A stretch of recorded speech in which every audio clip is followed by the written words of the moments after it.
and welcome to the Glacially Musical Pouredcast and YouTube review.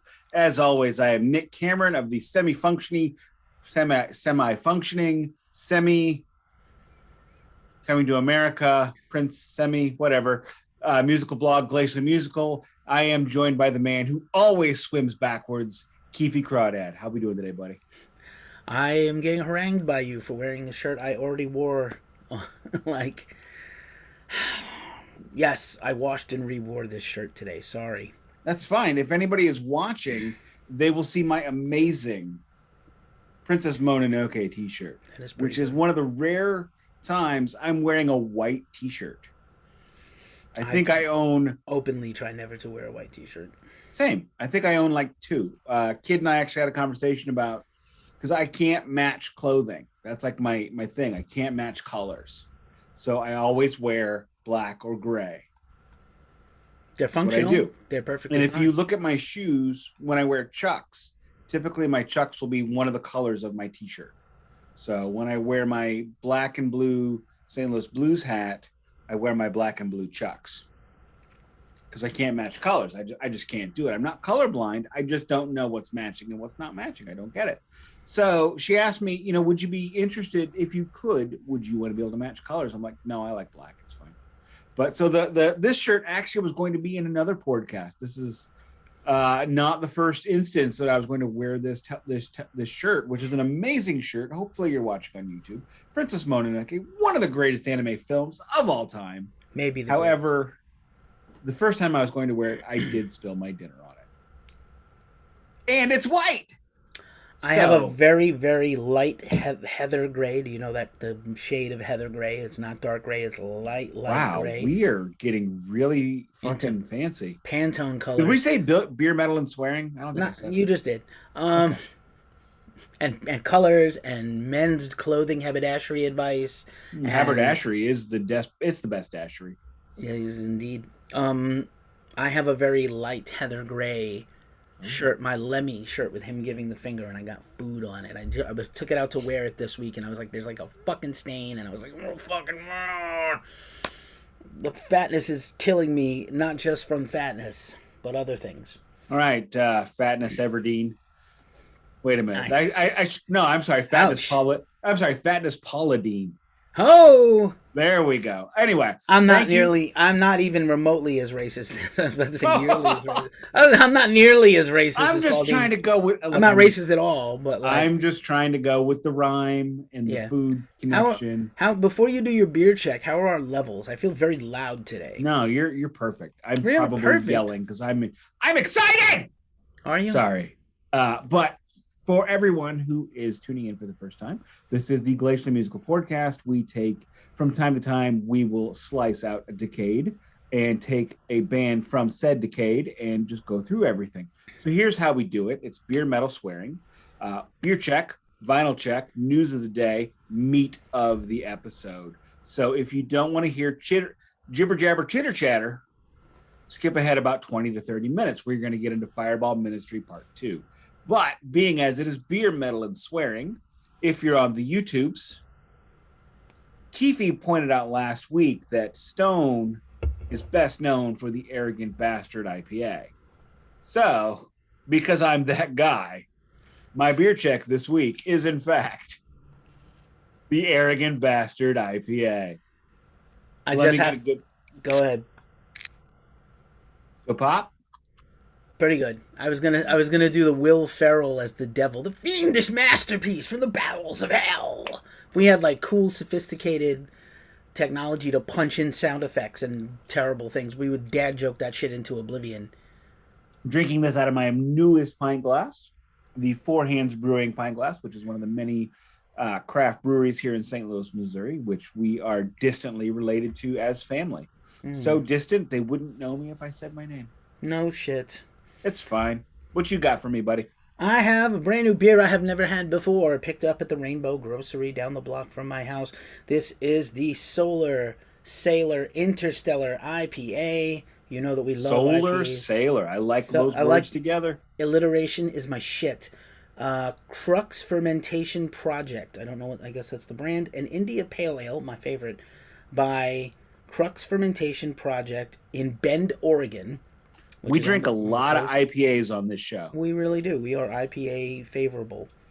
But we're all right, IPA positive. We are IPA. I'm not just positive. I'm IPA positive. All right, let's do this thing. I'm no longer COVID positive, though. Thank fuck. Yeah, no shit. And fuck me everywhere. All right. Wow. I did kind of jostle the groceries around that this was in. This, for the record, this is 7.2% ABV. We're at about 20 ounces of deliciousness. I have already had a 20-ounce Indian lager, not India Pale Ale, but an India 7% lager. It's been a day. It's been an evening. So I wake up this morning. Oh, wait, I'm sorry. Pour that shit. I apologize. I have a glass. I'm on way point ahead 2 of weeks myself. in a row. That's all right. I spilled this shit everywhere, and I like that you segued and talked around. Pour is also mediocre as fuck.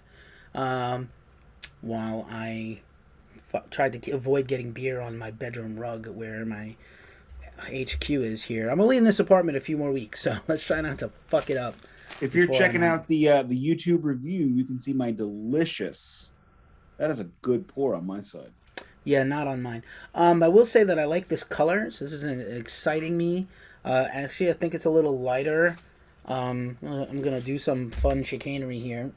Oh, chicanery! I'm gonna get the lighting dropping here. Some words. So, I think it's actually it's lighter in the glass than it looks on camera without the light. Like, it looks kind of dark without the light, but mine is not. Mine is red as fuck. I know. I saw that pouring in. Well, that's Arrogant Bastard. It's kind of that's what weedy, it is. A weedy. This week, I have been working all day on. It's time for the vinyl check for those paying attention to logistics. I've been working all day on my speech for why I don't have a record, because on Sunday I went to an antique mall and I looked at every record in the antique mall.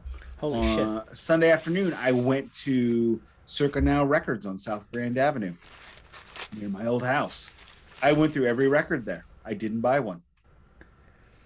But here we are. It's Tuesday. We're recording an extra this week because I love you. And I love talking to Keefy. It's one of my favorite times. And so I've had to pick up the kid early today from camp because my mother-in-law was too busy being retired and not leaving the house to go handle this for me. And don't worry, there's more to the mother-in-law story for today. And some great tomfoolery on my side. So I pick up the kid. It's in Webster Groves, and I say to the kid, do you want to go to Planet Score Records or do you want to go to an antique mall? He says, Dad. And I said, I had to give up my lunch break this week to pick you up today. So fine, Planet Score Records. So we went to Planet Score Records. And I had in my hand, Don't Break the Oath. Brand new, remastered, 180-gram marble record. And I held on to it tightly, and I considered it was $26, which is a fair value. Pretty fair price for it's the remaster, right? Yeah, remaster, one of the latest. However, nice. I came home with Possessed, 7 Churches. As you can see, it is a great indie record store exclusive. This was $29.99. I have not pulled the shrink wrap off. So he means independent, not Indiana. Yes. Or not only does the Pouredcast not play in Peoria, it does not play in Indiana either. So this is a gatefold. Look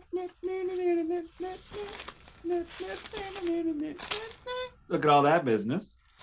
I don't know what any of it is, and I don't care. All I care about is what's in the sleeve. However, we do have an inner sleeve. No download code, which is fine because I got it from the librarian. I have no problems getting things from the library, especially if I have them on vinyl. Or if I like them, I go buy them on vinyl. One of the nice things about this one is it came in a Mylar sleeve. So the internal workings, Mylar, and it is a gorgeous lime green, translucent sumbitch. That's gorgeous, man. That is some pretty shit. And for anybody who does not know or does not remember right now, Larry Lalonde of Primus is one of the guitar players on this record, which is considered to be the very first death metal record ever. I agree. Possessed is arguably the first actual death metal band. They arguably started also heavily influential to black metal. Most black metal today of newer bands sounds like Possessed, just a little more evil. Just not as good. Sorry. Not as good nearly. Jeff is... I'm sorry, Possessed is amazing. Possessed is amazing, and they put out an amazing album 3 years ago, and I believe they're working on a new one. I have not picked that up, and I feel like a turd. I wanted to get this one first, frankly. Yeah, of course. Possessed Seven Churches, I had the tape in high school, was probably the first album I ever got that I thought was like the most evil shit I ever heard beyond the classic metal. And yeah, man, it is a masterpiece. And my interview with Jeff, Just a Flex, is one of my favorite things I've ever done. And if I never do anything else, I had a wonderful interview with him, and he still like DMs me on Instagram. It's him and one other person that runs his account, but he's very gracious and good to Ghost Cult. He shared that thing everywhere. He occasionally just shares it. Like, it is an awesome interview. It's one of my favorites. No, I totally get that. Crazy. For me, it was the closest thing I have to that kind of feeling was my interview with Rex Brown of Pantera.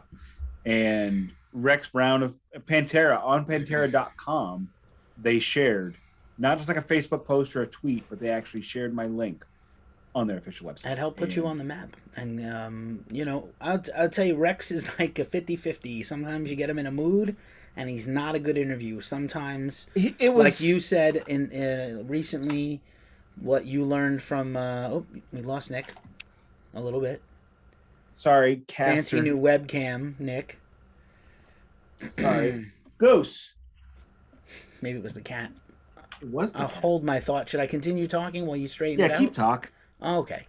As Nick talked a few weeks ago, in our reminiscence of the great late Trevor Sternad, still very fresh in my mind and heart. But the lesson that Nick learned that I also believe I heard him say, which is like a good interview is also about the interviewer as much as it is the interviewee. I'm paraphrasing. But so Jeff is one of those people. Rex is one of those people. It's just sometimes he's in a mood and he's very open and flowy and cool and vibing, and other times he's just not thrilled. I did an interview with him way back in the day for his book. I think Nick did as well. And I met Rex again years later, and he was like, kind of, sorry about that interview, bud. I saw you on the list today. But, he went in about his book and refuted some things. But it's like, if you co-authored the book and you had final approval, either you or someone you rely on read the book and signed off on these things. And you can't then go ahead and say they were exaggerated or whatever, because it's got your name on it. You're the co-author of the book. And that guy is a guy who's well known of having huge integrity. Mark Eglinton, he wrote the James Hetfield book. He co-wrote the Max Cavalera book. Some of these people are bullshit artists, and some of these people are tried and true. You know what I'm saying? So I think Nick is getting his technical stuff worked out. I'm going to blabber on a few more minutes. Yeah, go ahead and keep talking. I'm trying to get my fancy camera back. My fancy camera decided to stop working. No. I do love that Possessed record, I'm going to tell you. Should I go ahead with my vinyl check in the meantime? Yeah, go ahead and do that while I'm... Oh, here we go. Oh, did you get it? I apologize for all He's back. Oh, very good looking. Nice and crisp. This is, I think, the first podcast we've done where everything is working, both of us. Correct. I believe it is. Because you had your camera and my shit was falling apart. There was a weekend I wasn't home and I was exhausted and I had the gear with me, but I would have had to set up this setup somewhere else. It's exhausting.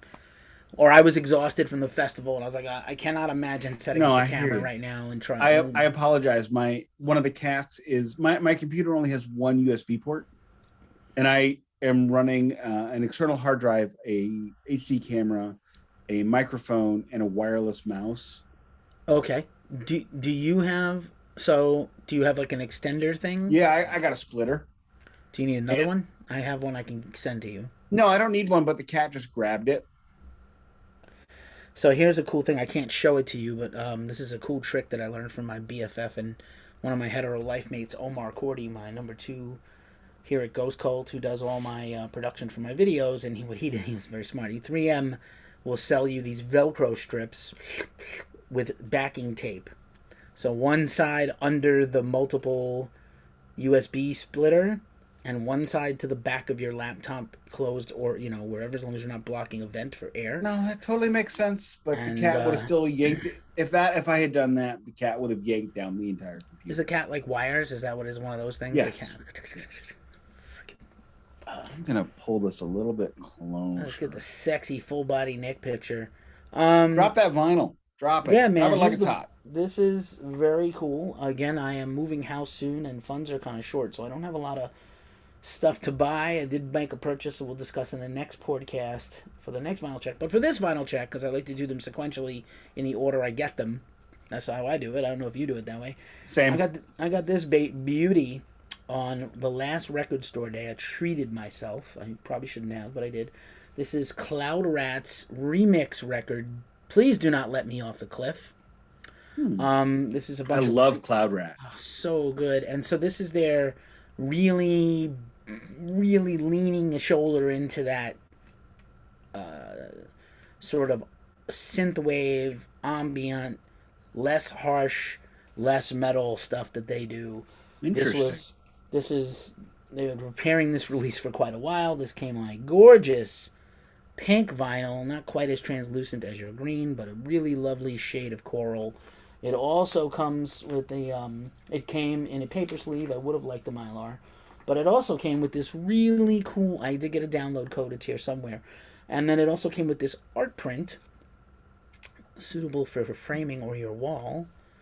And it's got a little, sort of credits on the back for the album. Cloud Rat is Madison, Warwick, and Brandon. Everything is written, performed, recorded, and mixed by us, except yada yada. And yeah, man, Cloud Rat, one of the best bands out there doing this. It's cool for them to finally have a full album that's theirs. They have a couple, and a new one apparently in the works, and they just played at Roadburn, which they have played before. I saw them there in 2018. We just ran our final part of our Roadburn review this weekend, and Cloud Rat performed twice. They performed like a standard Cloud Rat show, and they did this stuff. Just an exclusive performance of Cloud Rat Chill, Cloud Rat and Chill, or Cloud Rat Ambient, or Cloud Rat Electronica Synthwave. And it's not quite synthwave, but it's not quite like as synthwavy as, let's say, Kanga or Boy Harsher, but just a touch under. And what you don't realize is that Madison has an incredible singing voice. You just never heard it much before because she was barking at fucking Satan. Or she was doing long ambient avant-garde doom metal songs. One of the things about Cloud Rat that I love is when they would do a split, they were able to do a split in the style of the other band. They are very special, and they are getting better and better. They are on the great label Artifact Records, which I am a humongous fan of. They have aforementioned Kanga and Kylan Mikla and a bunch of other bands you never hear me shut the fuck up about. So Cloud Rat, Cloud Rat, Cloud Rat, Cloud Rat, Cloud Rat. Cloud Rat. I have a lot of their splits due to my relationship I had with Halo of Flies Records in the last couple of years before Corey folded it, which it's a shame. I hate the fact that label folded. I actually listened to, and I don't know how to pronounce their name, so I'm gonna get it wrong, even though they're Seattleans. Briag Naufa. I don't know. God bless Irish. You. Gesundheit. It's Irish of some ilk. Right. But before we get to the news of the day, let me give you my news of the day. So today was my pickup day. Wife's out of town. Again, mother-in-law too busy not leaving the house to leave the house. So I do all that business. She texts me in the middle of the afternoon, would you mind grilling some burgers for us tonight? She sends me a picture of 2 burgers from the fanciest fucking butcher shop in St. Louis, Kenrick's. She has 2. One for me, one for the kid, one for you. Oh, wait, we'll share with you. So I had to go get my own fancy fucking burgers. So her burgers were beef and cheese. Mine were beef, cheese, and bacon. So take that. And I got them 40% off. So I got 4 quarter-pound burgers for $6. So dads love a sale. Don't let anyone tell you otherwise. And look, they had to sell them today. Now they're frozen, so it's fine. So I go to light up the gas grill, which I inherited from my father-in-law. And I spent 20 minutes trying to get the damn thing lit. Couldn't get it lit. Okay, so let me go get the charcoal. No lighter fluid. So I'm like throwing newspapers and sticks, literal sticks in there, whatever. I'm gonna make this thing go. After 20 minutes, I'm like, this is not going. So I have my kid bring me my wallet and keys and glasses because I didn't have those things. And I run to Walgreens and buy some Zippo lighter fuel. Get this going, and I could not get it going. So as I'm ready to just cook these on the stove, I try to the gas grill one more time and I get the sumbitch going. All right, so that was my evening. So, and while I was doing that, and my mother-in-law was criticizing everything I did, because again, my mother-in-law lives on our first floor. We have two families. She's got the first, we got the second. As I had to take out the headphones while I'm listening to the second album of the day to get the criticism. So I'm going to do my best. But news of the day, as I always put in the videos now and the videos and the podcast. If you want breaking news, go to Ghost Cult. If you want vinyl porn, go to my Instagram. So nothing here you're going to get is breaking. However, Merciful Fate, the last one of our last subjects, just dropped a new track, and every time I sit down to listen to it, I get taken away and I forget. So how does it sound? I don't know. How does it sound? I mean, it sounds great. First of all, they didn't quite release it. They played it live, which is a surprise because usually bands don't. Occasionally, they'll play a song live before they ever drop a single. So clearly some Merciful Fate music is coming soon, at least that single or something else. Supposedly there's a record coming, a full record. Yeah, he just gave an update, which I shared a few weeks back, where he said the King Diamond record is ahead of the Merciful Fate record, and the Merciful Fate record was going to be later, but clearly they played a single live. He also said that Merciful Fate again was going to play, I don't think this new song is that song, but he said they were going to play an 8 to 9 minute song, either new or old, live. And I didn't look at the set list carefully, and we were joking, is it that really wonky one from Time? Let's really not talk about Time. Let's not. You have, I'm glad, this is one of those cases where I'm really glad you had that news item, because that was also one of mine. Many directions to go with the news, and I'm cognizant of the fact that we started a little late, and you've had a long day, and we have a pod tomorrow. So are you at all interested in the Lamb of God / Amon Amarth news? Yeah, hit me. All right. Lamb of God has announced their brand new album, Omens.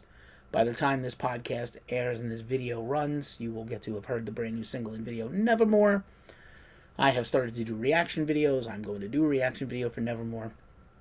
It's a bit, Lamb of God is one of the preeminent bands in metal, and our podcast is Beer, Metal, and Swearing. There are people who don't like that band, but I think they are great. And I'm not a big fan, but I respect it. Have been hugely consistent and lost what I consider to be a pinnacly crucial person in the band, the drummer, Chris Adler, and had no drop-off with the replacement, my dude, Art Cruz, formerly of Prong, and Winds of Plague, if you want to go back like 10 plus years. So I think I've seen them 4 times. Yeah, somehow. They without toured a ever lot trying to. Yes, it was not intentional. I never saw them on purpose. It was always at a festival. No, I mean, I never, they were at Sounds of the Underground. They were at the Slayer farewell show. Yeah, you talking about Lamb of God? Yeah. Oh, I meant Winds of Plague. No. Lamb of God I've seen on purpose about 10 times and at all those other things. No, I've never seen them on purpose, but I have seen them several times. Yeah. So I'm pretty excited about this. The album's called Omens. It comes out in October. And the band has also announced a humongous U.S. tour where they're going to have let's say, they have Killswitch Engage on every date. Great pairing, Killswitch and Lamb of God. Contemporaries and peers. Probably Killswitch has sold more records. Lamb of God is probably a little more. It's nice that they're not doing, and I love Hailstorm and I love Alice Cooper, but the Hailstorm Alice Cooper, it's nice to see 2 contemporaries going out. One of the times when you get to see modern music living on its own. Sorry. That's true. It's always some bigger band taking out a younger band, or a older younger band. You know what I mean? Mm-hmm. So the really cool thing about this Lamb of God Killswitch Engage tour is not just that. Every couple of weeks or every week, they're gonna have a different opening band per region of the country. So they're starting, I think, on the West Coast, but not playing my city with Baroness. Whoa. They're all. Ooh. Oh, they're. I'm sorry. That's Baron. I think it's the East Coast. Baroness. Then there's like Suicide Silence.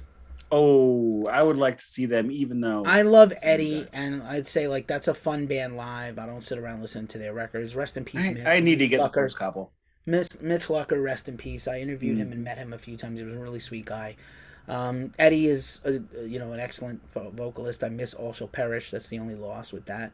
Um, there's some other cool. Spirit Box is gonna open a week, so like they're really picked. There, I mean, like I have the flyer here. Hold on, I'll call it up just so I'm accurate. Accurate as fuck. I just recorded my video news show for the week. Oh, here's an idea. The next piece of news is more of an idea for us. Hold on. Of course, I'm not gonna have it. I started a new job this week. I'm really pickled, and it's been a lot of like training stuff and learning stuff. I know that feeling. I know Here it that is. Here it feeling. is. So check this shit out. 9/9 to 9/30 Baroness, starting on the East Coast. Okay. Let's see if they hit your city. Motionless in White 10/1 to 10/7. That includes Aftershock Festival. Motionless in White, fun band live, improving and getting better. Also 9/9 to 9/30 Suicide Silence. So Suicide Silence, Baroness, Killswitch Engage, Lamb of God. That is probably the best configuration of the tour. But also all new bands.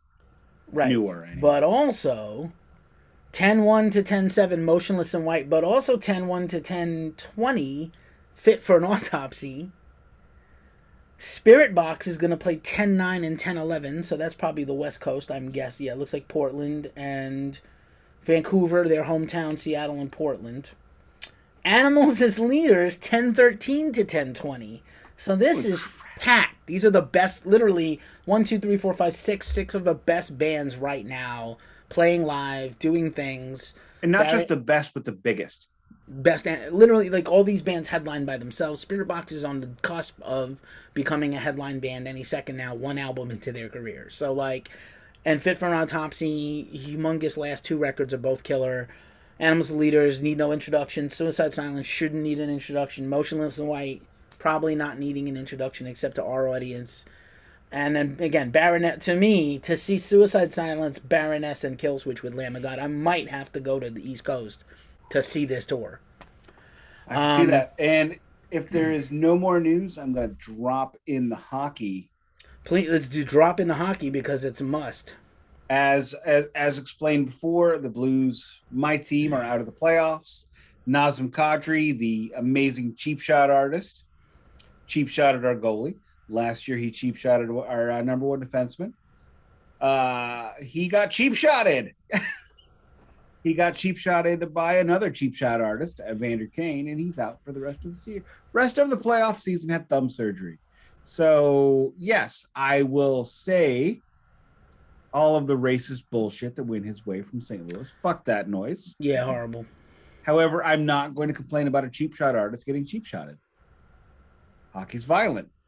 Yeah. And also and we don't have anybody to stand up to him and make him really.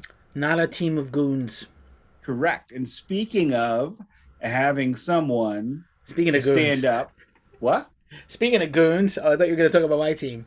I am. Speaking of having someone to stand up to the bullies in the world, the New York Rangers have former St. Louis Blue Ryan motherfucking Reeves. My good friend Darren of the Fourth Line Voice, the podcast, the first enforcer-based podcast where he interviews enforcers that started from the juniors all the way up to the show, said last year when the Rangers acquired Ryan Reeves that this is the best thing they could do, and it will make them break through. And here they are, up 2-1 in the conference final. They really should have won the third game. I don't want to get ahead of myself because it's the Rangers and they do choke a lot.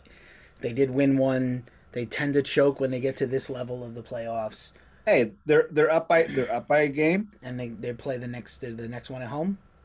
Oh, Or are they down now?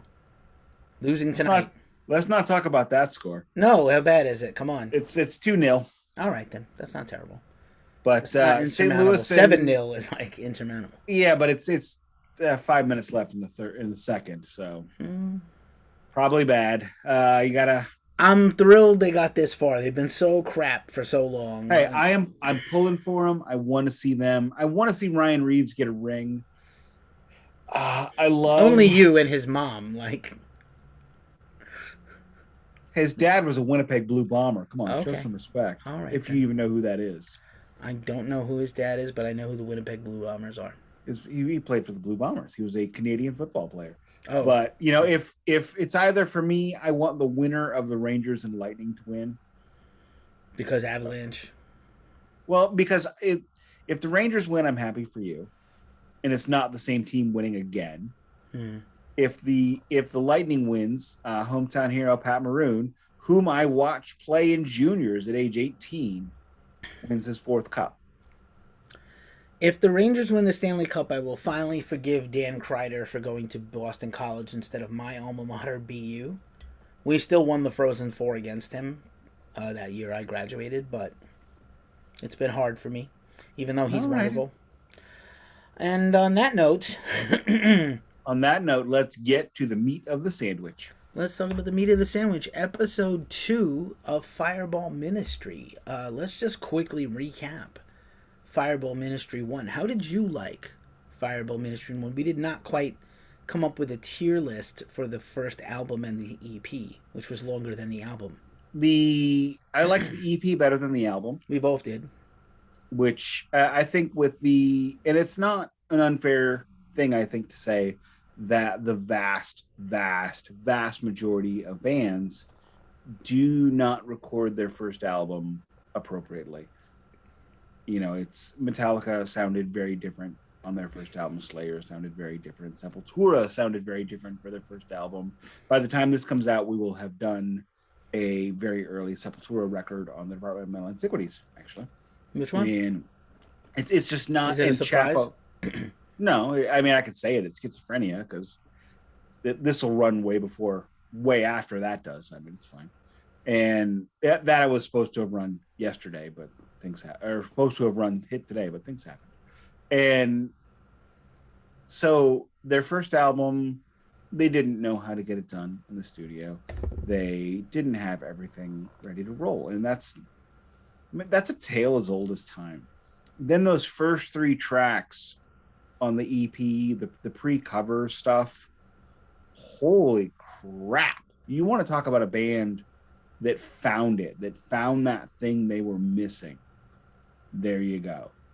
And then covers of varying qualities.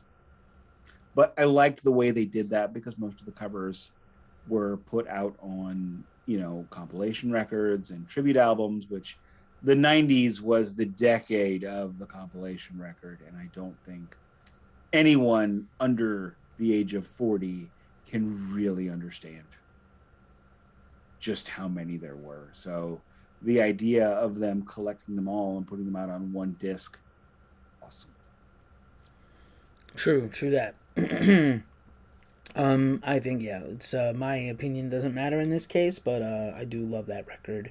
I am very interested in going to Max and Igor a week from Friday. I can't go Thursday. I have something else on the 16th, but Max and Igor are playing San Francisco 2 nights in a row at a pretty decent venue that I saw Death Angel in earlier in the year. And I saw some clips online, and they played very well. So it's very tempting to me to go. I think I had an offer to go review that show in St. Louis. And I got to say, I'm not tempted to review albums ever again, but I am tempted to review shows. Well, I mean, like in a live review on a podcast, I'd be happy to participate. I certainly can give my opinions on the bands, and you can say about, give your review of the show you saw. There's lots of ideas there. I've had them too. All right, then. All right then. So Fireball Ministry 1, how did we feel? Like, so you said it wasn't recorded well. We both liked the EP for a variety of reasons. Great covers, excellent originals, all which wound up on the next record. Better recorded. Mm-hmm. So I would say personally, I'm gonna say both of them are C plus B minus tier, because the band did much better stuff in the future. I am up. What we're discussing, I think, is before I had heard anything else. So I can't use the future. So I would say that the debut is a C plus. It would be enough to make me go, let me check. Let me check back with you later. Like it's like a first season of a Star Trek series, and you don't ever watch the first season. You always get back to the next one. That's true. Except for the original series, and then the second one was really good, and I would call that one a B plus for an EP, because I'm just counting it as the 3 tracks, because it was 40 minutes. They just threw everything on there as a bonus. 3 tracks. Those covers are great though. 3 of those 4 covers are astounding. Some of them are amazing, and some are 10-minute versions of songs that. Yeah, I did not need the 10-minute version of Victim of Changes. Unnecessary, but okay, fine. Like that they tried it. So they move on. So now we're going to catch up. They start garnering attention as a result of the band's music getting used. The song King, which was re-recorded for this new album that's coming up, we're going to discuss today. They start to get attention from Viva La Bam, Bam Margera on MTV. Their song gets used in some of the episodes. They end up on. Go ahead. If I may, the era of music and American popular culture we're talking about now is very strange, and so Viva La Bam. That, correct me if I'm wrong, but he is one of the Jackass spinoffs. It was kind of the founders of Jackass, actually, that had kind of went beyond them. Okay, so they just had the show and the movies, and beat each other, do crazy pranks and stunts and high risk injury things to themselves. And Bam did comedy and music and funny gags, and fly to Europe and see my favorite band and have my best friend find his girlfriend he missed one time, like wild shit. So we're talking about an era in the world where you're getting musical exposure by being on a show about a dude that stapled his testicles and is now flying to Paris to meet new girlfriends. Unreal. Sorry, I just needed to say that. Not to mention that Bam also abused his family for laughs, to better or worse. Right, now we're cooking with hatred. This is the equivalent of a TikTok song breaking through and having millions and 100 million people on TikTok hear 15 seconds of a song. Yeah, and then that person gets a record deal.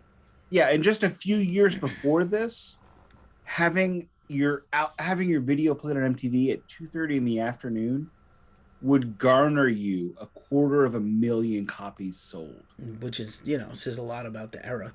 That would save your ass on a major label, just getting one play once.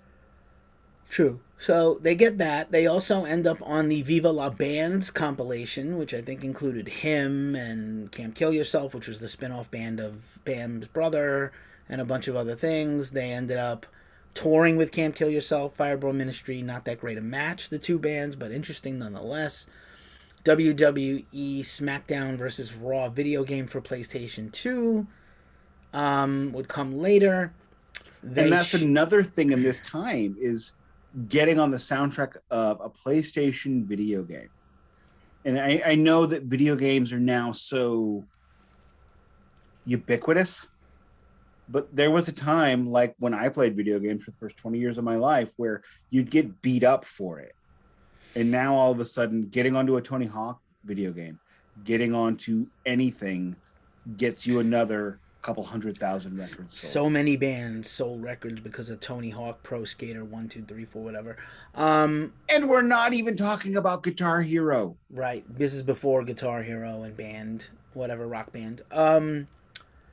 What is the over under on people who don't know that PS stands for PlayStation when they say PS5? Right now, I'd say it over under like the percentage. Mm. I'm gonna take the over no matter what it is. What's their brand retention on Sony? Is it just they know PS5? They don't know Sony. Do they know Sony? No. I don't know. Sony used to be the greatest at branding and marketing ever, and then they off a cliff. Well, the thing about that is it was great that they didn't brand it to Sony. True.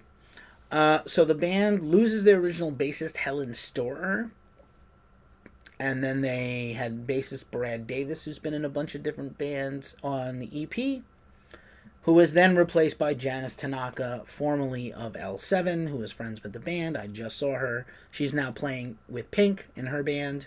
Seriously? Yeah, she's loaded now. I think you mentioned that before. Yeah. And so it's hysterical to me that someone from L7 joined a metal band. Well, it joined a metal band and then Pink. Well, I mean, L7 is pretty heavy. I'm thinking about the metal. I'm thinking about L7 to metal. Well, I mean, L7 was on the heavier spectrum of grunge, if you want to call. I hate the word. I would have called them punk, but yeah, I'm a little more punk, but pretty heavy. I mean, that Andre tune was amazing. It's a banger. That's a band we might deserve a definitely deserves a role. If you've never done them. I don't want to double things you've done on the DMA. I have not done any L7. Okay. Might be time. So the Second Great Awakening is their second full-length album. Janice joins the band. They start most of 2002 writing this record and touring. And I'm going to say just prematurely, these next two records, to me, are the pinnacle of the band. I'm going to point out that you can still get them on vinyl on their Bandcamp page. This album, however, is $35. I might have to, and I'll tell you why when I get I got to tell you, as I was listening to this today, because I'm not going to be great on track by tracks today, and I'm sorry. I got you covered. This is my shit. This is the whole reason we're doing this run is these two records for me. I'm like listening to this album. I'm looking at it on my phone, Googling them on the computer, because on my phone I got my AirPods and it sounds good and all that kind of business.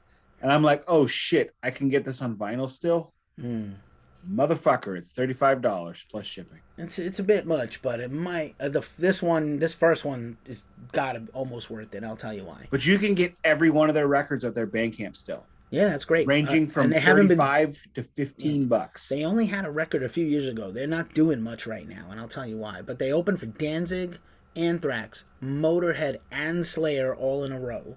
Wow. Between the two albums. I am so sick of going to record stores and finding only the latest couple Danzig records that nobody wants and a shit ton of bootlegs. Re-release the first three. I think he doesn't want to split the money with Rick. Rick has a share of that stuff from producing those records, and then so Rick gets half of zero is not as good as half of 30. You're seeing Cleopatra Records buying into Black Acid Devil or Black Acid Evil, depending on how you pronounce that album. That just got re-released on a colored vinyl. And I'm a little surprised with these anniversaries all in a row that he didn't take advantage of Lucifuge, How the Gods Kill is next year, which I think just had a vinyl reissue from Music on Vinyl, and Danzig 4 is the big one, right? Danzig 4. I don't want 4. I want 1, 2, and 3. Okay, Danzig is a pretty big one for Danzig fans. That's got the space turds. Anyway, let's get off Danzig. So, they go in, and they work with Nick Raskulinecz before he's famous, basically, at 606 West Studio, now owned by Dave Grohl, and which is where Jim Rhoda starts to cut his teeth as a producer and engineer. So this is he starts actually learning the craft, maybe even before this, to not only make their records better, to eventually go record with other people and do a phenomenal job. Funny enough, Second Great Awakening does not have a Wikipedia entry, but their next record does. Yeah, so, that was odd. So maybe I need to go write the entry. I don't really want to do that as a journalist and also be writing Wikipedia pages for free when I could get paid to do it. I hear you. I don't know why someone looking at this going, I can't get history, and I'm Why bad doesn't on the someone track by track. I'm just yeah. awful this week. Why doesn't someone related to the band take care of this? Their self-titled record in 2010, which we'll do next week, whatever tomorrow, Mm-hmm. is also not Not not on on. Wiki. There's no Wikipedia entry. Jesus Christ, superstar. Slacking. But here's the thing: Second Great Awakening comes out on the strength of all these things, and the band really synthesizes the combination of their sound, the vocals from James Rhoda, and the lyrics in a way. Like, their guitar shit was always on point to me. Like, even if the Very songs weren't much. that great on the first record, the guitar playing is like an A, even if the songwriting's a C or a B. Then you got the covers, and King breaks through as this breakthrough track because of Bam, but also it's a great song, straight up. They go in to make this record, doing one of Nick's least favorite things, doing a huge intro, a minute 18-second intro for the title track of literally just tacked on to the intro of King. Basically, it's unnecessary. When I saw them play for the first time, they walked out to that song playing on tape, so they don't even play the fucking thing. That's what Carcass does on all theirs, because Carcass does one every fucking record. At least COC, when they come and play, they always open up with either the two big instrumental tracks they have ever made, These Shrouded Temples from COC Blind, and what's the other one? The Bottom Feeder, right? Do Black Sabbath Worship, just like this band.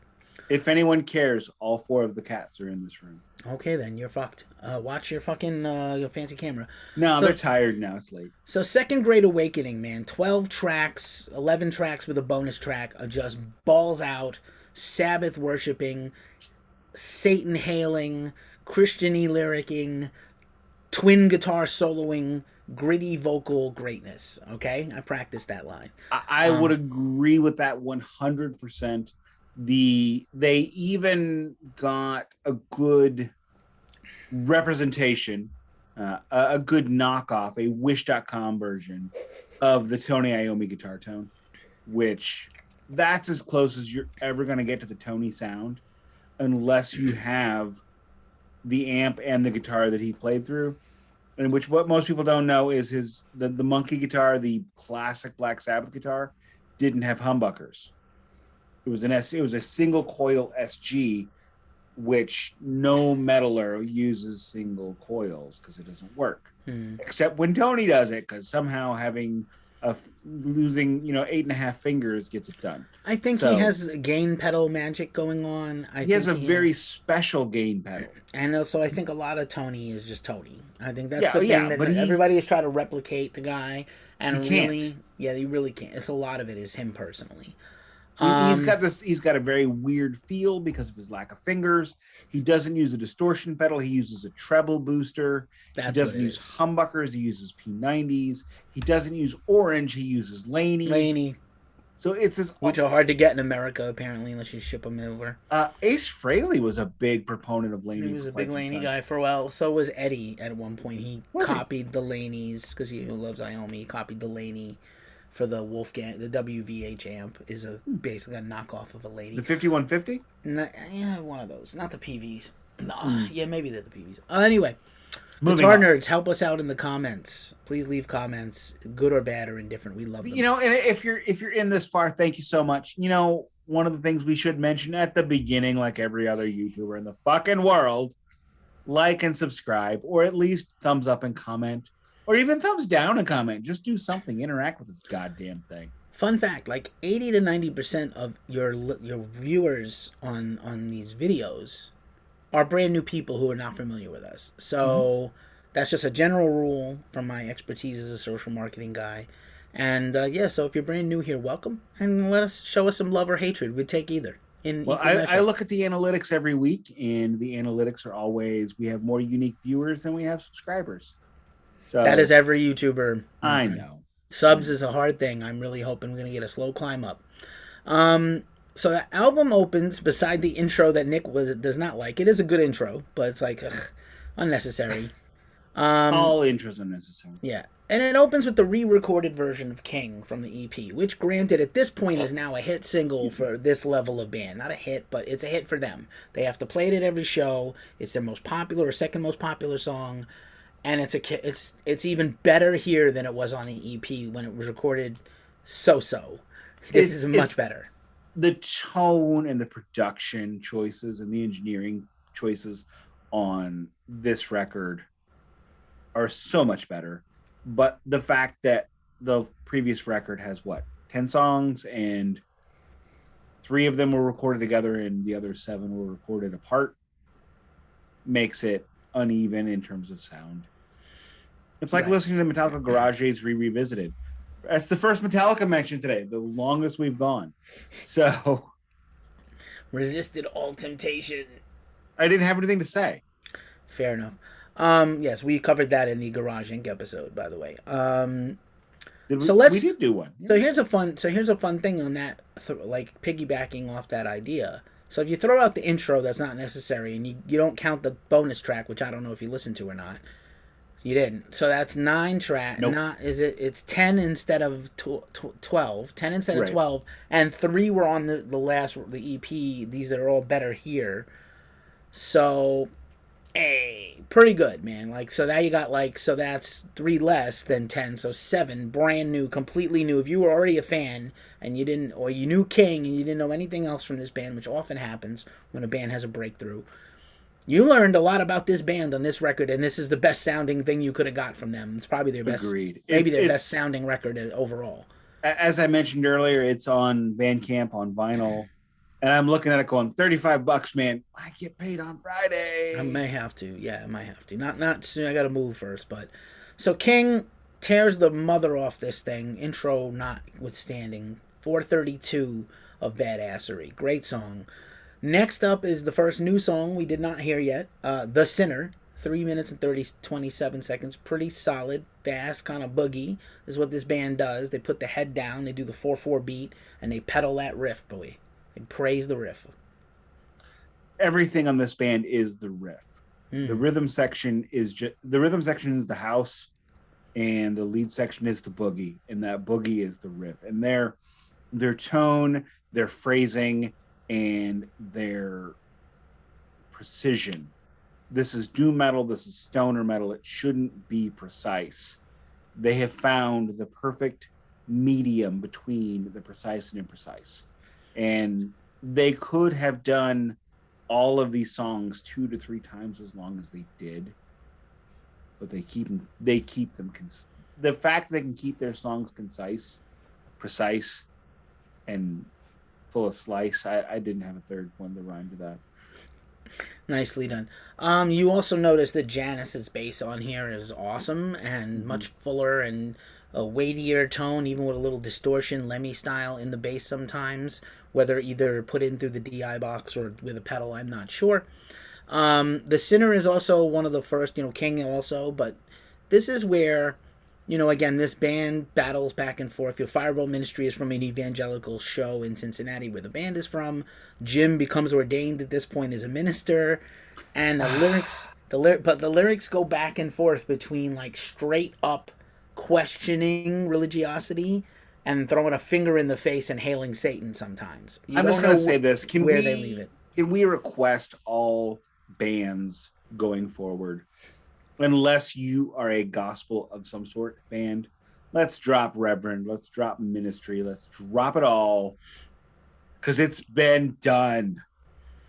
Look, if you're gonna do that, every song needs to be GCD. Well, that's the thing. This song kind of is like, these songs are like, if you listen to them and then you listen to them again, you're not sure what you're hearing. Like, there's a lot of sort of mixed metaphors, but it's much more pronounced, much better lyric writing on this album, better singing. I could not tell you a single lyric on. Yeah, well, here's the other fun thing that sometimes I think it's fun to me. It might not be fun to other people. It might find it frustrating. He's also like the king, James, like the king of the misheard. Like, he kind of like mumble along the lyrics sometimes, not mumble rap, but just like, he'll just be like, when we get to my favorite song in a few minutes, he gets to like, like I think he's messing up. Like he's not messing up, but he's just kind of like occluding what he does on purpose. Like he just just kind of fumble along on purpose. Yeah, he's playing slop on purpose, like Matt Guitar Murphy. Yeah, and I'm fine with that because I think it adds character to the band that they don't have otherwise. If he just played it clean, I think it would be too clean. There's already one Pepper Keenan, and there can be no other. I don't mind the sun sometimes. Yeah, exactly. I just heard that song in a bar the other night, and I was like, "Why this?" I try to hear that song every goddamn day. All right, then. I mean, I want to hear that song. That is my Worm favorite Saloon. Butthole Surfers tune. I want to hear Jesus Built My Hot Rod with Gibby on it. I don't want to hear. Anyway. Wait a minute. I think Pepper Keenan, that's Tool. No, yeah, Pepper Keenan is Tool. Pepper, I meant Pepper from COC Pepper. There's only one. Pepper Keenan is also, they have the same last name. Maynard James Keenan from Tool. I'm sorry, I got confused. I thought we were doing Thomas Pepper Keenan of COC, Corrosion of Conformity. I missed the mark by mixing up your Keenans. Lot. I'm a fan of both Keenans equally. No, I'm talking about Gibby Haynes. I mean, I love Gibby Haynes. Yeah, Pepper. You meant the song Pepper by Butthole Surfers. Correct. Which was their sellout song because of Loser and Nirvana and Beck, and they wanted a hit song. You know what? I like it better than Who Was in My Room. I'll say it. Oh, all right. So I like the backwards guitar Hendrix stuff. That's about it. Oh, I mean, I don't know how much more we can really expound on this album. There is the only complaint I have with it is it needs a slightly more differentiation than it has. It's a little samey. It's actually a lot samey. It's samey on the order of The Devil You Know by Heaven and Hell, aka legitimately Black Sabbath. But like that one, it works. It works being very samey. It's one tone. It's not, there's one tone, there's one timbre, there's one speed. That's fair. That is a little samey, but I'm gonna say there's some real gems on here, and I am gonna go on a little bit about some of these tracks. So Master of None is next, and the other, staple of stoner doom. There's weed, there's God or Satan, and then there's self-depreciating humor. And Master of None is a little bit of a self-reflective, I'm a fuck up. What is the meaning of life if I can't function like a grown-up? Lucky I can play guitar kind of song. Again. Oh, yeah, I've never heard anybody do that one.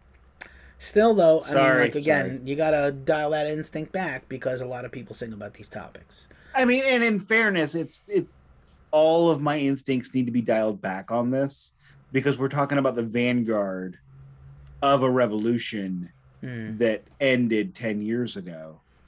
And everything they did has been done 50 times worse. 50 times poorly. Yes, worse. Proceedingly worse. Some bands are excellent, though. So Master of None. Daughter of the Damned. Again, back to the religious themes. Satan, possessed by the devil, sex, just, witchcraft, Satanism. Amazing. Good lyrics, good singing. He gets a little more, this album, James gets a little more of that Lemmy gravel in his voice. I don't know, or not quite a full-on Matt Pike, but definitely approaching Pikeism, and but blended with his cleans. He's the only singer in the band. Whenever you hear him double tracking, it's him doing a hard take and a clean take, and I like that. It's been done, but it's unique to them in their way. And then the masterpiece, the best song by this band, in my opinion. Maybe you can say King. Maybe there's another one you might like. The best song by the band, the best song on this album, the best song maybe of this fucking decade. Seriously, Flatline is incredible. When it comes to bands like this, I do the best I can to consume as much as I can, as often as I can. I don't have the history you do. Tell me a song, somebody out there, from 2003. I'll let you go to your Wikipedias, your Spotify's, your whatever. What, 2003? Fuck that noise. 2003, come back to me, or even the 2000s, and show me a better non-genre specific. So it's like, I only listen to black metal, so this, not that guy, but everybody else that's got a little more breadth of taste like me in music. Come back to me and show me a song from 2003 or 2000 to 2009 that's better than Flatline. I dare you. It is, first of all, the riff is perfect. Perfect. I have listened to this song a million times. It is like the perfect stoner rock riff. It's just metal enough. It's just old school enough. You could see the tubes in your mind. You could see the beer on top of the amp. It's amazing. That is a great description of stoner metal. Seeing the Great. tubes. Yes, the tubes are smoking. Completely with you on that. The vocal is amazing. The delivery is amazing. Again, just kind of the mumbly, half clean delivery. Very religious, very poking. This is a little more pointed and a little more critical of maybe like all of life and earth and society. And if you want to read deeply into it, incredible guitar solo, and then like just like the catchy hook chorus is so simple and so perfect, man. And if there's one thing I don't like about this song, there is, for whatever reason, 11 seconds of silence at the beginning. I don't know why. Maybe Daughter of the Dam kind of ends on like a, and then they gave like the next track a little space. I listened to this thing at full volume, speakers, cans, whatever, and I can't understand why there's 11 seconds. Like, if you go listen to the first Tool full-length Undertow, there's all kinds of weird stuff. If you don't listen too carefully, it's like subversively recorded extra secret tracks during the track you're listening to, like a whole separate underbed of music and weirdness. Same Neurosis does this. So I was like, maybe there's a secret track in these 11 seconds. No, it's just silence for 11 seconds, and then drum fill, ba-ba, ba-ba, riff, do-do-do-do-do, no, no, no, no, no, no, no. Perfect. It's just, I could not write a better song in my whole life. They have not, to me, made a better song as a band. Game, Set, Match. This album rules because of this song. If it didn't have all the other things I like about it, this is the song. If you're going to check this band out, check out Flatline. I'll say this much, and with that, we should move on. And I'll say this, and be the last thing I say on this album. We can move on to the next one. The entire time I listened to this, I was staring at the vinyl version of it. And the entire time I listened to the next one, though I enjoyed it, it was not the same connection. Got you. I will just sum up this record that the second half is still pretty strong. Top tracks include In the Morning, Rollin' On, Choker, Maidens of Venus re-recorded from the EP previous, and then go check out this if you can get the secret track. It's definitely on YouTube and Amazon Music. Don't know if it's on Spotify. I don't really use Spotify that much to listen to these things. Dark Descend is the bonus track, and I really hadn't heard it at the time the album came out, and now that I'm living in the digital age and they've put it back out with the bonus, I do like it. Fair enough. That is what I have to say. The second Great Awakening, to me, A-tier albums. The one A-tier album the band has. I agree. This is the third of four albums of theirs I've listened to, and so far and even after going through four, it's still number one for me. Fair enough. So the band goes on tour.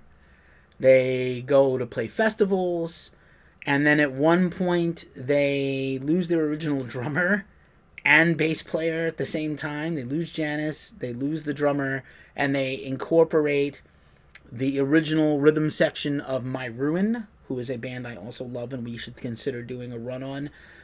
Yale and Johnny Chow, who are two LA-based musicians. Johnny Chow goes on later to play in Cavalier Conspiracy and now Stone Sour. That's where you all know him from. He looks like Rasputin a little bit. Kind of like a younger, less good-looking Troy Sanders of Mastodon, your least favorite band I will ever mention. Not least, but... And so, at this point, James is ordained and starts doing... originally he wasn't going to, and then he starts doing band weddings. So he marries Matt Dice of CKY and his bride in 2005. He is the officiant at Bam Margera's wedding to Missy that was infamously broadcast all over MTV and run into perpetuity, which had Fireball Ministries music on it in the episode. No. Okay. My answer to that is no. All right, then.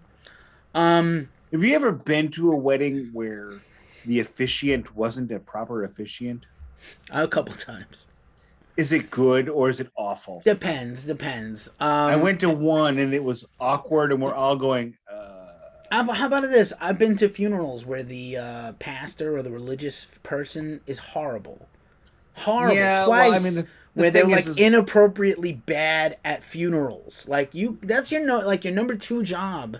You have 3 jobs if you're a religious leader, right? that's Like, number one actually. regular service should be My number my 1. my best friend is a minister. Okay.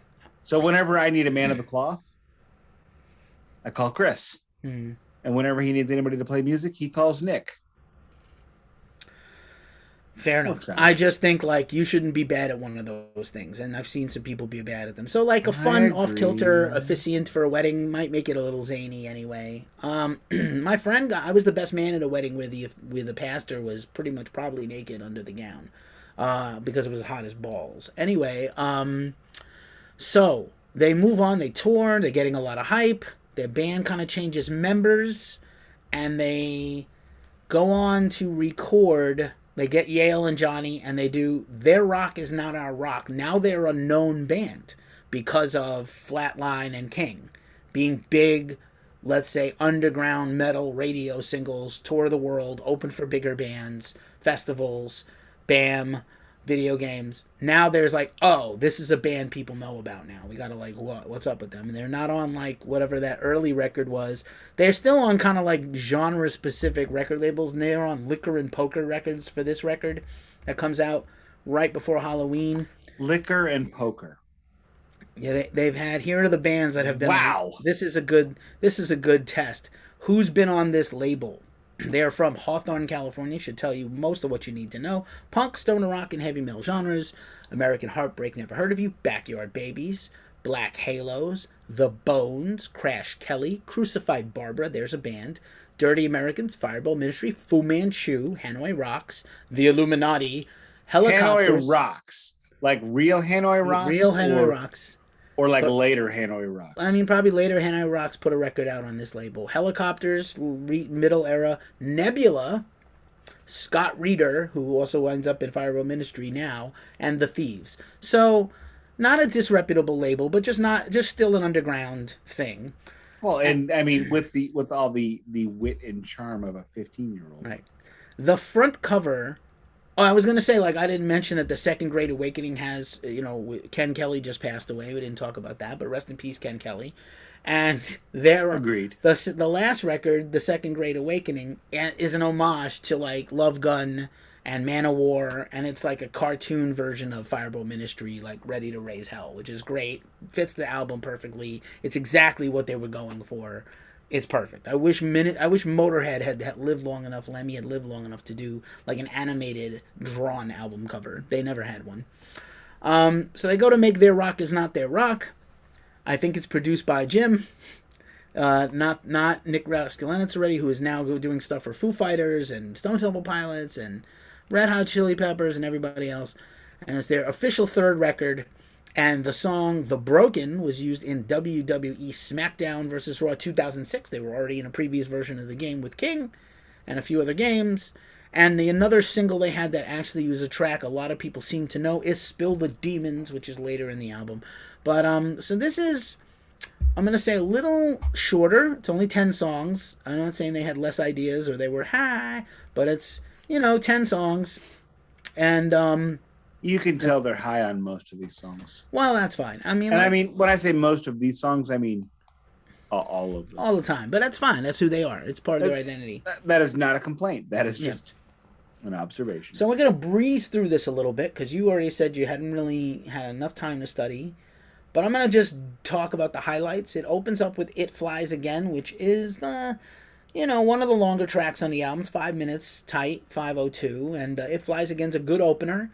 Not nearly, again, a little more refined version of what they've been doing. Stoner rock, good riffs, good vocals. He's definitely, James is employing a lot more grit in his vocals on here, whether it's through hard living or just whatever consciousness. So it's a little less commercial sounding overall. You still have good choruses and hooks, but you don't have that clean vocal dominating like the earlier material. But It Flies Again's a good opener. There is not a lot of Ozzy worship. No, not as much this time around. Ozzy, Pepper Keenan, clean vocal Paige Hamilton of Helmet. All those things would be appropriate for James Rhoda. Also, sort of Orange Goblin. Also, Electric Wizard Lee Dorian. The album cover here, by the way, they changed their logo. There's another band that never has the same logo twice, and it's a pyramid of Marshall amps. So it tells you what you need. It's in the words of my great British friends, it does what it says on the tin. You have said that in like the last 3 episodes. Yeah, I'll stop. But it does. I'm just telling you. It's a good one. Okay, it's a good one. I'll stop now. Sundown is the next track. Solid, non-spectacular. The Broken is from the video game. You might know it if you heard it. It's a pretty good track. Good riffs. Good verses. Again, a little less. I think they're a little less on the nose lyrically on this album. I think he tried to go in a new direction that was a little less obtuse. Sometimes it works. Sometimes it doesn't. It does work on The Broken.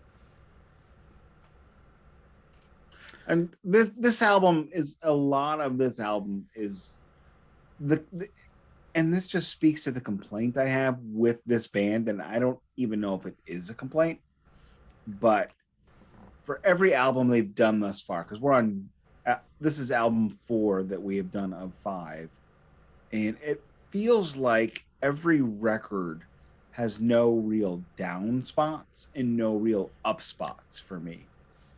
Excuse me. I'm sorry. Arrogant Bastard is a burpy sumbitch, and I'm burping it out. But every album, it's like if it's a C plus record, every song is C plus. If it's an A plus record, every song is A plus. So there's not a lot of sticking to your ribs in terms of quality or disc quality. I don't know what the word is. So so a lot of this doesn't really hold. It's not exceptional, but it's not terrible. I would say that probably the weakest song on here is In the End, the next song. It's got a very Motorheady stock riff that I can live without. It's not, this ain't not repetitive. It's repetitive. Kind of reminded me of Rock and Roll by Led Zeppelin, but much less quality. Two Tears is a good song. I'm sorry, I'm not going to get past that for a moment. It reminds me of Rock and Roll, but nowhere near as good. Rock and Roll by Led Zeppelin, I mean, it's Led Zeppelin. I mean, come on. Yeah, but I'm saying that kind of repetitive song. You want to do a Led Zeppelin run, or do you just want to jerk off? I mean, we'll talk about it. I don't know. There's so much I want to do. We can get to it. There's no reason to do a Led Zeppelin run. Not probably. But we did Thin Lizzy, and, if you had been more familiar with them, you might not want to have. Two Tears is a good song. Spill the Demons, again, is the second song on here. Might be the third best song by the band total. Really good song, good riff, good chorus. Sounds a lot like Happier, High on Fire. And then the rest... That's an odd thing to say. That's a real odd thing to say. Less angry, High on Fire. Happier, High on Fire. Rising from the Deep and Save the Saved. Again, going back to the religiosity of the previous lyrics. A little less obtuse, right on the nose. Again, Hellspeak, right on the nose. Exactly what you think it is about. Solid record, not spectacular. Solid B, C plus B. No real A. Like, Spill the Demons and The Broken are probably B plus songs, not quite A's. This whole record to me is like B plus to B minus. There's nothing, which is probably the right thing you want to do after your breakout record. That's true. You don't want to fuck it up. That's really what it comes down to. How can we not blow this shit? Right. That's and this album feels safer than the previous couple. And it, not that it's bad, it just doesn't it doesn't have the hooks in me that the previous does. Yeah, it's weird. They had the breakthrough unintentionally through one of the biggest television programs in the world, but they've never had like the major label push. They just have never had one. It's weird that they are a cult band. It's almost like, if Monster Magnet never got big and never had space, like, so Negasonic Teenage Warhead and that MTV video was really cool, though. A&M put a lot of money behind those guys because they were thinking, oh, here's our next Soundgarden. I'm not sure how that worked out for A&M Records.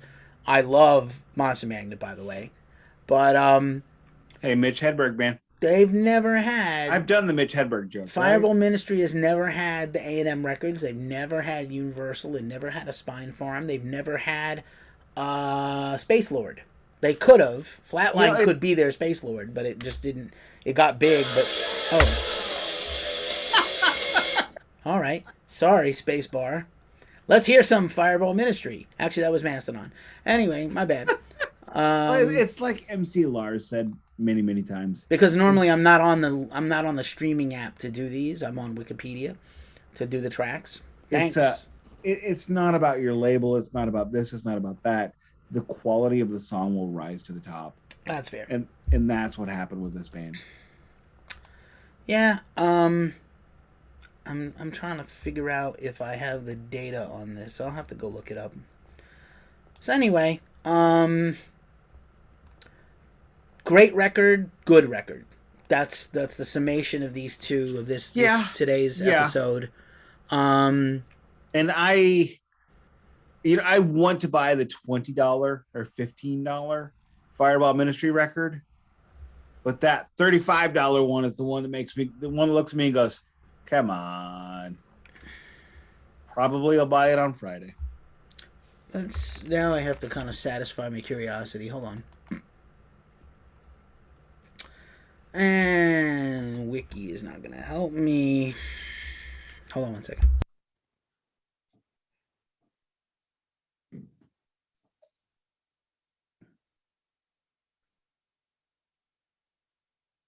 I'm making faces at I know he's making fucking faces. I muted myself so you didn't hear. Brrr. All right, so here's Fireball Ministry on Bandcamp. I am now following. And let's see merch. Puzzles. I don't need a puzzle. 2020, that's their latest record. 15 for the one we're going to do next week on 180 gram white vinyl. Oh, that's cool. Yeah, they got good. They got high quality shit considering they weren't on major labels. I wonder if they got their rights back and these are all put out by themselves, in which case good, because every dime goes to them. I hope so. Yeah, I can't speak to the quality of the pressings. I can only speak to the quality of the money they put behind it, which they've definitely done as such.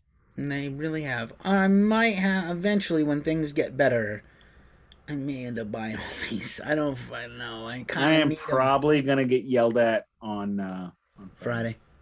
Yeah. Anywho, this has been a very good. To me, this was the whole reason to do this run, is to get to this number 2 episode and do the Second Great Awakening. I hope you enjoyed this thing. I'm not exaggerating. I love this song so much. Flatline. I love that album. I love that song. I love this record. The second album, and I loved the EP they did, and as we go deeper and deeper into this band, I am enjoying them more.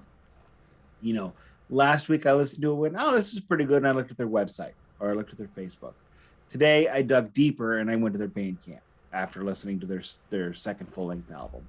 And there is probably nothing more you can say positively for a band rather than the more I listen, the more I'm trying to give them money.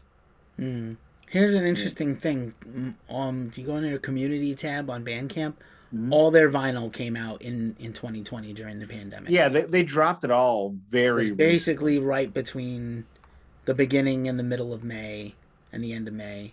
And then late in 2020, they put out their most recent record. They have not had a record in almost 5 years.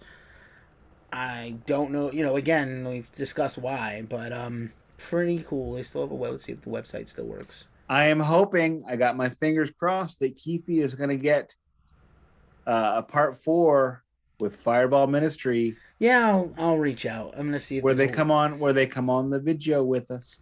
That would be cool. We're definitely not going to get it in time for tomorrow. We're definitely not going to get Metallica on our next Metallica run, so. Fair enough. What's going on? Have you gotten any notices about that Metallica yet? No, right? No, I have not. The first one shipped in late March. So I am expecting... I'm really screwed. If I probably need to contact them and change my address because we're not going to get it in 3 weeks probably. No, I think we will. They have their own pressing plant. I know, but it's like if I'm moving like literally on the first. I So know, I know. I don't want to not get it after I paid for it, and I don't want to, make you wait if you have it and I don't. You're gonna have to wait. I will wait. It's just You'll going to be a wait till single. your love comes down. I'm coming straight for your heart. If you know those lyrics, you are my friend. Or not. Okay, Nick is leaving. No, he's gonna go get the record because that's what Nick does. We get to see Nick's junk in his sweatpants, shorts, and he can't hear me say any of these things. But when he listens back, boy, is he gonna be mad. As I have to talk while he's getting the record again across the room now instead of right behind him. And he's probably digging for it in the crates, which is creating this vacuum of suck that I am now facilitating like a gaping gunshot wound in a chest of a barrel-chested person. I'm going to sip this beer. I never shouted out this glass. I don't know where it came from, but Lost Coast Brewery, Eureka, California, the hometown of Mr. Bungle. But I'm going to sip my next to last sip of beer. Here comes Nick with the Van Halen album. Put your headphones on. You don't hear me disparaging you. Oh, hey, here's Nick is back, my best friend. You didn't hear all the dumb shit I said about you in the last minute and a half. I'm Yes. sorry. It was hard to get it out of there. I knew it was going to be because invariably if you need a thing, it's hard to get to. Correct. I pulled out Diver Down and Women and Children First, and 5150 dropped on my ass. And that's not any of what I wanted. No. No Van But this Hagar. one, if I could wax philosophical briefly about my cousin, Jamie, who died back in 2015. He was 1 year older than me, lived life to the fullest, regardless of consequence, and died from alcohol poisoning. Dying from precisely living life to the fullest and without any regard for consequence. But he also smoked a lot of the pot, which I got no qualms about the pot if anybody wants to smoke it. I just think it smells like ass. And when I got this copy of the album at Time Machine Antiques in St. Peters, Missouri, which is about 40 miles west of where I'm sitting right now, I opened it up to look at the record. If you're buying records in an antique mall, always pull out the record to make sure you're buying what it says, so you don't do Or what I have did. them pull it out so you don't look like you're doing some squiffy shit in the store. Either way, make sure you look at the record so that way you don't buy Johnny Cash Sings Hank Williams and get some other bullshit when you get home. Because, maybe you want I'm So Lonesome with Johnny Cash singing and you don't get it. But so I pulled this out. I could cry. I looked at it and I could smell the pot. I mean, I pulled it out and went, holy shit. But, as we get older, we lose our family members. And he's one I miss. I am sorry for your loss, pal. It was a long time ago. It's still been. Still counts. Fireball Ministry doesn't have any recent news at all, so I don't know what's going on with the band. No updates on the Facebook page since 2019. Trying to see if you can trying to see if you can contact them through their website, general management or booking. I'm gonna go to their management and see what the fuck is up, and see if we can get them. See if we can get James or Emily. Hey, what the fuck is up? Get the fucking easy on the mic. We ran them. Did we run the first one yet? No, right? That this Friday? No. The first one runs next week. See, I'd rather have it to send them when we ran one, so I probably wait until we've run that one, and then send it because I have nothing to show. That's their band, right? Let's run the first one next week, and then I'll send the email whenever you run it, Wednesday, Thursday, whenever you put it out. It'll number one will hit a week. Will hit on the 17th? 16th. All right, fair enough. I have nothing else to add to this except I love these out. I love that album in particular, and the other one's pretty good. And if you're gonna start a collection on these guys, those two first, and then probably the EP with the covers because I love those covers. I would say start with the second record, The Great Awakening. The second Great Awakening, excuse me. This is a cool band, and what I love about doing these shows is, we get to the reality of an artist. We get to the truth that we actually have about them. When we started King Diamond, Merciful Fate, I thought we would be basically painting our screens and cameras with our pumping of the tires. We'll leave it at that. But we didn't. When we did Metallica, I thought there was going to be a lot more celebration. When we did Quiet Riot, I thought this is a party band and we're gonna really get there. And there's not been anybody, even the mighty Iron Maiden, who's beyond reproach, has not gotten the complete tire pumping. And this band so far has been worthy of all of that tire pumping when you grade it on a curve, in my mind, because what is commonplace now was new in 1999. But it's still a really cool run. This is something that's been a lot more fun for me than Thin Lizzy, whom I love, don't misunderstand. But this is something new, something discoverable. This is more fun for me than King's X, more fun than Faith No More. And I hope everyone else is enjoying this as well, because this is akin to getting into Jimi Hendrix after listening to psychedelia for 20 years. This is akin to hearing that first Metallica record after loving, what is it, neo thrash? What do they call it? What do they call the second wave of thrash that's like 30 years later that's just pizza thrash? That's what I call it. Crossover or pizza thrash? Modern crossover, whatever. Pizza thrash? I call it pizza thrash. Like Municipal Waste is pizza thrash to me. It's thrash metal made by kids at the pizza shop who love DRI, but also Metallica and Slayer. All right. I feel like I need to get into Municipal Waste all of a sudden because I love DRI. Municipal Waste has a new record coming out. I'm extremely excited about it. All right, fair enough. This is a fun run for me because it's something. It's a new look at one of my favorite things. I love stoner metal. I love doom metal. I don't know that I've really gotten that across in the series we've done because we have not done one band from the genre.